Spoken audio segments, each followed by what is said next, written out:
We're doing a little bit of an update today on our marigolds that we sowed a while ago, and I've had really very poor germination. So these are the ones that I've got going. I had 6 come up initially, and then without thinking I just popped some more seeds in, and I've had one more seed from those additional ones that I've put in that have grown.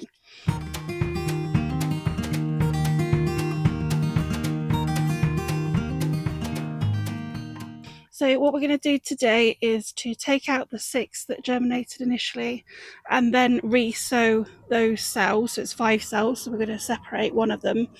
The one that we're going to separate, we were initially just going to cut the additional one off. So we'll have a look at what you will do if you've had good germination on yours.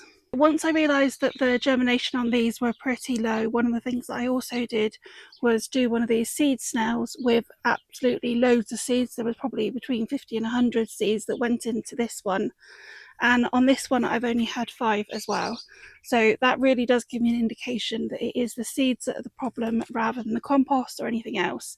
So if you've got the same seeds, it is likely that you're going to have the same issue. So one of the things that I'm going to suggest then, if you've only got a few come through and you haven't got enough for what you need, is to actually sow the remainder of the packet. So I'm going to be doing that today, and then I also actually have a packet from the year previous which I didn't realise I had, so I'm going to sow that one as well. So we will quickly have a look at that. And these are going to go into quite a lot larger pots today. So normally I'd be putting them into slightly smaller pots initially, but these are going to just stay in here now, so we might as well just use ones that are that little bit bigger, and hopefully they'll pick up and do really well after that. But we're normally looking for around sort of an inch all around for a larger pot, so it will depend on the cells and the size pot that you used initially of what size you want to bump any up. I am obviously doing this a little bit earlier than I would necessarily if they had all germinated. At this point, I would just be cutting out the second seedling and then letting them grow that little bit longer. But we'll have a look at the roots, and then it'll give you an idea of when you might want to move yours on as well. So first of all, I'm just going to add some compost to this sow tray that we're going to pop these into. This again is the peat-free compost that hasn't been sieved, so there's no reason now for us to be using any finer compost with these. These are the ones that we're looking at. So normally at this point I would be taking out any additional seedlings that we've got in here, but we're going to look at separating these today. So when you are actually choosing which of the 2 seedlings to take out, I would usually be looking for ones that the leaves are all looking healthy, and also the ones that have got a decently thick stem. So if you've got one with a very thin stem but it's very long, then that is the one I'd be getting rid of, and I'd be keeping the dumpier, thicker stemmed one because that's going to give us a stronger plant going forward. For these in this type of sow, I can just pop a little pokey tool in the bottom, and then that will help us lift them out. So they have got some roots and they're doing really well. So they could be potted on at this stage from that size pot. But if you're using a larger pot, then the chances are that you'd be happy to wait that little bit longer. So just going to gently push that soil and separate these seedlings out. And then we're just going to pop them back in the soil and move those roots down. They can go a little bit deeper, but they don't need to go too deep. We're not trying to get rid of any legginess here, and they're not going to grow any additional roots like, say, tomatoes will.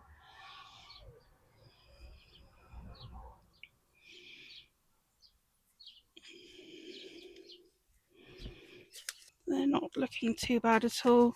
Just going to use my finger this time and just drop that plug straight in.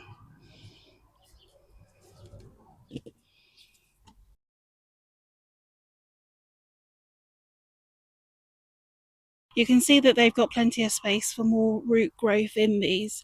The only thing that I would be considering if I wasn't going to be potting them up is whether or not they're going to need a feed based on them being in some peat-free compost, because they're going to be running out of food now if you're not potting them on. But otherwise, if we are potting them on, then they definitely won't need any additional food at this stage. So that's those ones potted on. I'm just going to pop that label in there.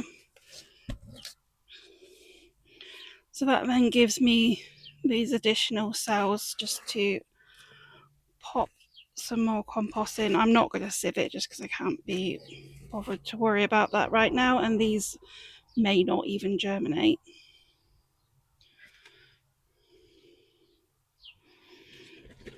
One of the reasons that I'm looking at this now is because we can find we're having issues once some have germinated and some haven't, because ideally once they get to this stage we'd be taking any dome that are on them off and we wouldn't be needing that level of humidity.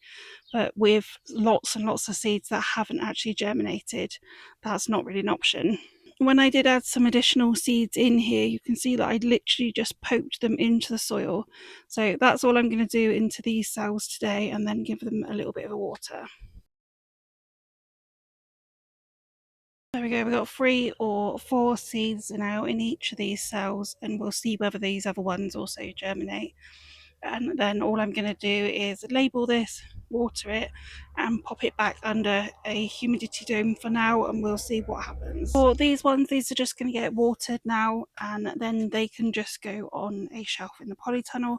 We are going to want to still keep them frost free, so keep an eye on that. And if you are experiencing any frost and you need to keep them outside, you can always pop a dome on. If it's not too bad, that should be adequate.